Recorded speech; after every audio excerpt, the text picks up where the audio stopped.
सर्व श्रोत्यांना मीरा इनामदारचा नमस्कार.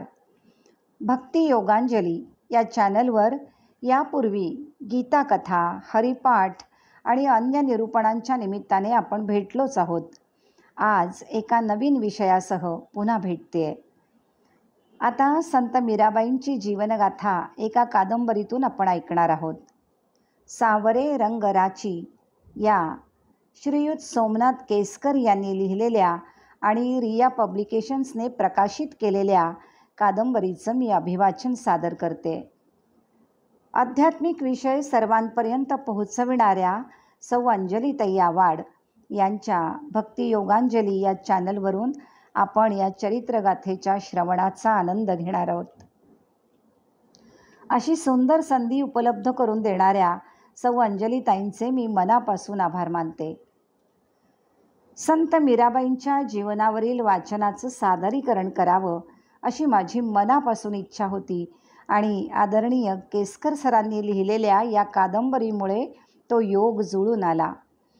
कादंबरीच्या अभिवाचनासाठी सरांनी आनंदाने दिलेला होकार आणि शुभेच्छा याबद्दल मी लेखक आदरणीय सोमनाथ केसकर यांचेही मनःपूर्वक आभार मानते. आपणा सर्व आस्वादक श्रोत्यांबरोबर हा उपक्रम सुरू करताना मला निश्चितच आनंद वाटतोय. श्री समर्थ रामदासांनी दासबोधामध्ये श्रोते तुम्ही जगदीश मूर्ती असं म्हटलंय. तेव्हा अशा सर्व जगदीश स्वरूप श्रोत्यांना माझा मनापासून नमस्कार. कादंबरीच्या लेखकाविषयी थोडक्यात जाणून घेऊ. मूळचे मुंबईचे असलेले Shri Keskar sir engineer, MBA marketing head असून त्यांचं वास्तव्य आता पुण्यात आहे. शास्त्रीय संगीत विशारद असलेल्या सरांनी काही इंग्रजी पुस्तकांचाही अनुवाद केला आहे. निस्सीम कृष्णभक्त आणि मीरा भक्त असलेल्या सरांना मीराबाईंची प्रतिमा आणि अभंग हे कायम भावले आणि त्यावर गायनाचे स्वतंत्र कार्यक्रम देखील ते करतात. मीरेबद्दल सांगताना सर म्हणतात, मीरा या 2 अक्षरातच संपूर्ण कृष्णभक्तीचं सार सामावलेलं आहे. मीरा हे नाव ऐकताच नेत्रपटलांसमोर उभी राहते ती कृष्णभक्तीमध्ये लीन झालेली एक साकार उत्कट प्रेमप्रतिमा. भक्तीच्या अथांग सागरातील जणू अलौकिक दीपस्तंभच. संसार चक्रात अडकलेल्या तुमच्या माझ्यासारख्या सामान्य साधकाला ईश्वराच्या अस्तित्वाचा किमान एक कवडसा तरी हाती यावा या आशेने मीरेच्या या मधुर प्रेमसाधनेचा मागोवा घेणं फलदायी असेल असं श्रीयुत केसकर सरांचं म्हणणं आहे. याच प्रेरणेने आणि गोविंद कृपेने सरांच्या हातून मीरेचं हे भक्तिरसपूर्ण संपूर्ण जीवनचरित्र पुस्तक रूपाने लिहून झालं आहे. सावरे रंग राची हे पुस्तक म्हणजे कोणतं शास्त्र नाही, तर तर्कवितर्काच्या पलीकडे जाऊन केलेली भावनेची अभिव्यक्ती आहे असं सर सांगतात. पुढे ते म्हणतात, नारद भक्ती सूत्राचं संपूर्ण सार म्हणजे मीराबाईचं जीवन आहे. भक्तियोगात संपूर्ण समर्पण भाव आहे आणि परमेश्वरावर सोडून दिलेला भार आहे. त्यासाठी जप, तप, वनवास, अनुष्ठान असं काहीही न करता फक्त समर्पणातच तो भेटीला येतो. मात्र भक्ती कशी हवी तर अंतर्बाह्य देहामध्ये ती भिनली पाहिजे. कादंबरीच्या शीर्षकाबद्दल सर सांगतात, सावरे रंग राची या 3 शब्दांमध्येच तिने आपल्याला मोक्षप्राप्तीचा मंत्र सांगितला आहे आणि तो म्हणजे सावळ्याच्या रंगात रंगून जा, त्याला शरण जा. भगवंतांनी गीतेमध्ये अर्जुनाला देखील हाच आदेश शेवटी दिला की सर्व धर्मान् परित्यज्य मामेकं शरणं व्रज. अगदी हेच मीराबाईंनी या 3 शब्दात सांगितलेलं आहे. कृष्ण प्रेमात डुंबलेल्या या गोपिके समान आपले चाहते आणि रसिक श्रोते देखील या गोविंदाच्या रंगात रंगून जावेत आणि तिच्या पदांमध्ये ओथंबलेल्या भक्तिरसाची त्यांनी अनुभूती घ्यावी अशी लेखक श्रीयुत सोमनाथ केसकर यांची मनीषा आहे. तेव्हा या सावळ्याच्या रंगात रंगून जाण्यासाठी आजपासून मीरेच्या चरित्रगाथेच्या श्रवणाची सुरुवात करूया. ज्याची प्रत्येक गोष्ट मधुर आहे तो मधुराधिपते असा भगवान श्रीकृष्ण, ज्याची तुलना कोणाशीही कशाशीही होऊ शकत नाही असा जगद्वंद्य महापुरुष, जगतपालक, विश्ववंद्य मुरली मनोहर.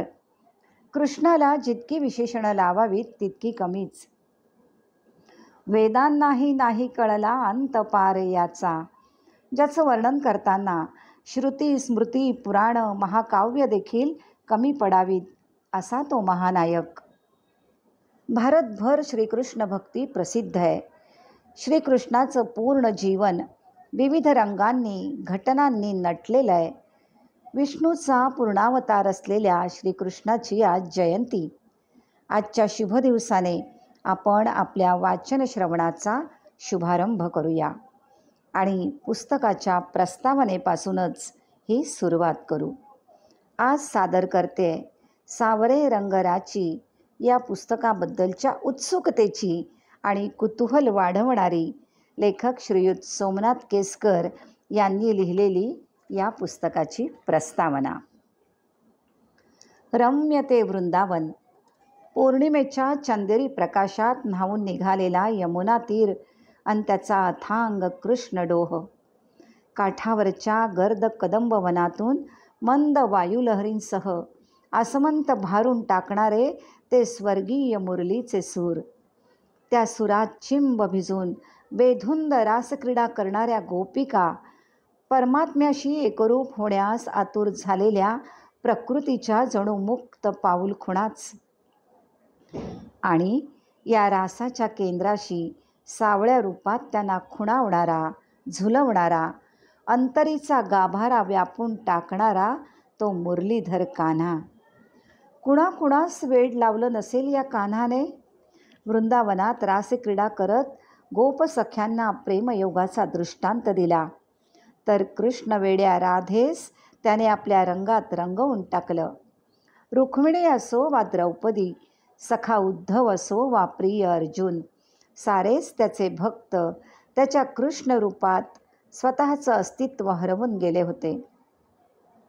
अथांग प्रेमसागरात जसं एका थेंबाने आत्मसमर्पण करून सागरच होऊन जावं, अगदी तसंच. जन्मापासून ते आपल्या अवतार कार्य पूर्ण होईपर्यंत क्षणोक्षणी त्याच्या कृतीतून त्याचा हा प्रेमयोग फुलत राहिला, बहरत राहिला आणि त्याचा वटवृक्ष झाला. तो गेल्यावरही युगानुयुगे त्या वृक्षाचा बहर अनेकांना खुणावीत राहिला. त्याच्या साक्षीने गोकुळ वृंदावनात रासलीला होत राहिल्या. चराचरात त्याचं प्रेम झंकारत राहिल्या. अगदी आजही त्याच्या नुसत्या ओझरत्या आठवणीने साऱ्या सृष्टीचा जीव कासावीस होतो. वर्तमानातील त्या गोपिकांची तळमळ होते. मिलनाची ओढ त्यांना आजही आतुर करते.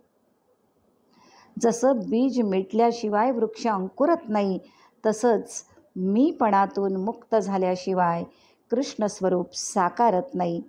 त्यामुळेच सारी बंधनं झुगारून कान्हाशी एकरूप झालेल्या वृंदावनातील त्या गोपिका जन्ममरणाच्या फेऱ्यातून मुक्त झाल्या.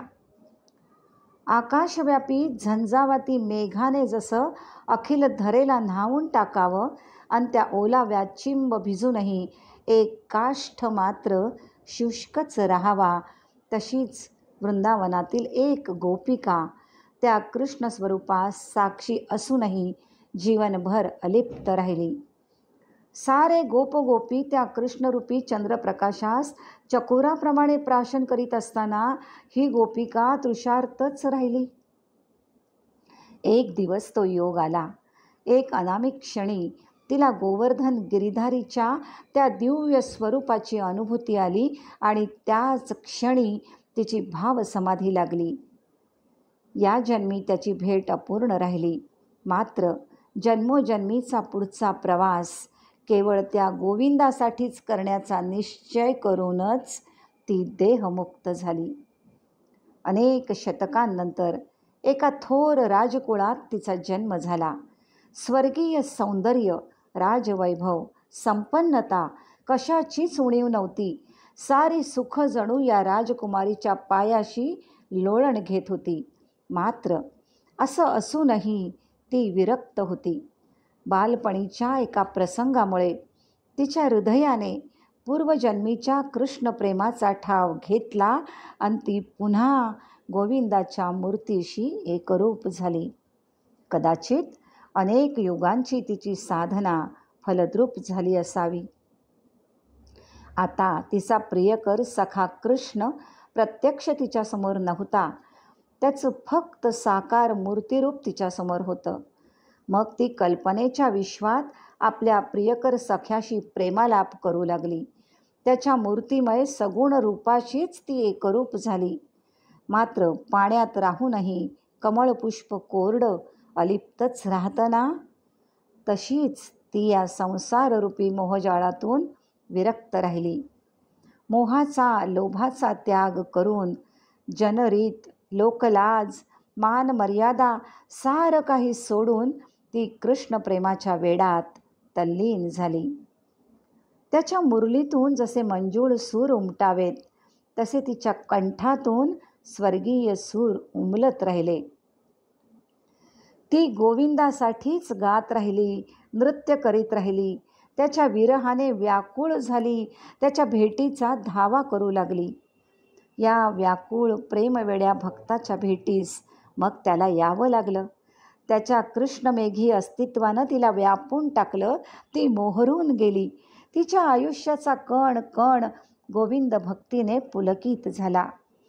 वसंत ऋतूच्या आगमनाने जसा अखिल सृष्टीस सहज सुंदर बहर येत असतो, तशीच सहजता कृष्णप्रेमातून अंकुरलेल्या तिच्या पदांमधून प्रकट होत राहिली. हा प्रेमसुगंध ती मुक्त हस्ते जनमानात वाटत राहिली. कोण आहे ही गोविंदवेडी गोपिका?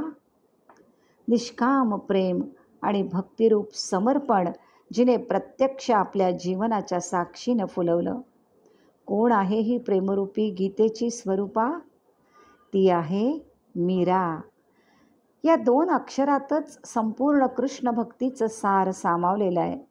हे नाव ऐकताच नेत्रपटलांसमोर उभी राहते ती कृष्णभक्तीमध्ये लीन झालेली एक साकार उत्कट प्रेमप्रतिमा.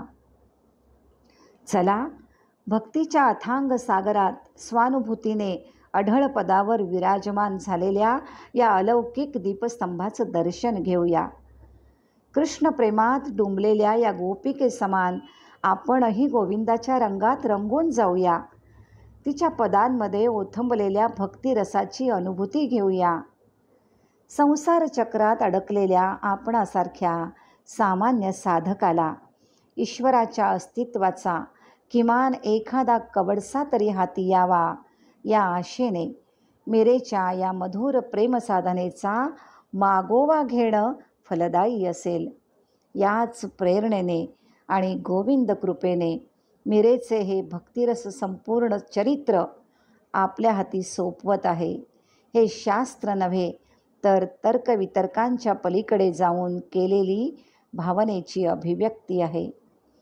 ईश्वर प्रेमाचा अथांग सागर आहे. या प्रेमसागरात मुक्तपणे विहार करणारी नौका मीरेच्या या चरित्र गायनाने आपणास प्राप्त होवो, हीच गोविंदचरणी प्रार्थना. सोमनाथ प्रकाश केसकर. श्रोतेहो, ही प्रस्तावना ऐकल्यानंतर वाढलंय ना कुतूहल? मग नक्कीच आपण हे सारं चरित्र ऐकणार आहोत. श्रोतेहो, आज इथेच थांबू आणि पुढच्या भागात पुन्हा भेटू. नव्याने सुरुवात करू. मीरेच्या भक्तिरसात, प्रेमरसात डुंबून जाऊ. धन्यवाद.